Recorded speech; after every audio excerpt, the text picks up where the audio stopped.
la confiance en soi. J'ai confiance en moi, je suis celui qui a le plus de possibilités de réussir. Les personnes qui réussissent sont des personnes qui cultivent leur confiance en eux-mêmes et en leur action. Votre degré de réussite dépend de votre degré de confiance vous. Se soigner de l'exclusif, cette véritable maladie de l'échec. L'exclusive est la maladie de ceux qui ne réussissent à rien dans la vie. Votre état de santé n'est pas une excuse pour que vous n'essayiez pas de réussir. Votre niveau d'intelligence, votre QI, n'est pas un facteur qui joue dans vos chances de réussite. Vous n'êtes pas trop vieux pour commencer à essayer de changer d'état d'esprit. Vous n'êtes pas malchanceux. Si vous manquez de chance aujourd'hui, c'est que vous ne l'avez jamais provoqué. Abattre la peur et faire place à la confiance. Le remède contre la peur, c'est l'action. L'inaction renforce la peur et amène également le manque de confiance en soi. Les peurs viennent d'événements négatifs et déprimants de votre passé. L'action apporte la motivation à avancer. Change ta perception du monde. Ne vous dévalorisez pas et concentrez-vous sur vos atouts. Vous valez beaucoup mieux que ce que vous pensez de vous. Élargissez votre vision des choses. C'est pourquoi, il faut voir les choses dans leur ensemble, telles qu'elles le sont. Voyez le côté positif des choses et focalisez-vous sur votre objectif. Augmentez votre créativité. Ayez confiance en vos chances de succès. Votre esprit vous aidera. Si vous avez confiance en vos moyens, soyez ouvert à toute idée nouvelle et surtout n'ayez pas peur d'essayer tous les jours. Changez d'image. Ayez l'air important. Cela vous aidera à vous sentir important, avoir un bon moral et également une bonne image de vous. Dans toutes les situations de la vie, demandez-vous si une personne importante se comporterait ou penserait comme vous. Contrôlez votre environnement pour votre motivation. Il est important que vous ayez conscience de votre environnement. Des personnes qui vous entourent et aussi de l'impact que cela a sur votre vie. Positif comme négatif.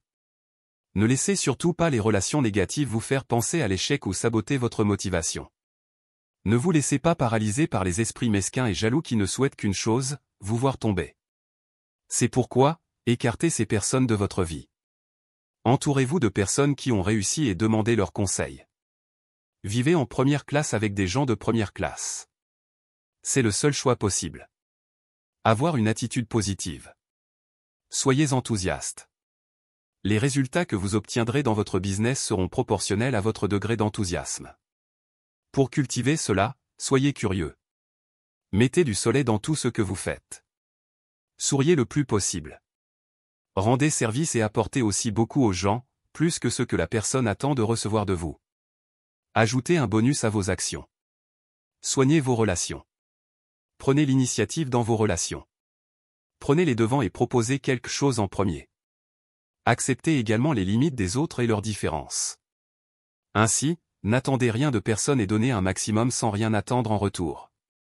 Trouvez des raisons chez les autres de les aimer et de les admirer. Passez à l'action. Soyez quelqu'un qui agit et non quelqu'un qui attend. N'attendez pas les conditions parfaites pour agir, lancez un projet. Les conditions parfaites n'existent pas, attendez-vous à toujours rencontrer des difficultés. Mais attendez-vous à toujours trouver une solution. Il n'y a pas de problème sans solution. N'oubliez pas qu'une idée en elle-même n'a aucune valeur tant qu'elle n'est pas exploitée. Transformez les échecs en victoire pour votre motivation. Pour transformer un échec en victoire, il vous faut analyser les causes d'un échec et aussi en tirer des leçons. Examinez les faiblesses, les défauts, puis les corriger pour être tout simplement au fur et à mesure du temps meilleur pour transformer les échecs en victoire. Chaque action vous apporte de la valeur. Fixez-vous des objectifs pour progresser. Déterminez avec précision les objectifs que vous voulez atteindre.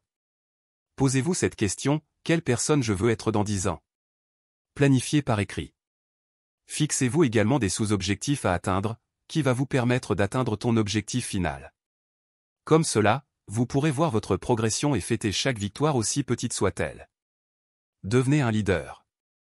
Mettez-vous dans la peau des personnes que vous souhaitez influencer et avant de faire quelque chose, posez-vous toujours la question, qu'est-ce que je penserais si j'étais à sa place?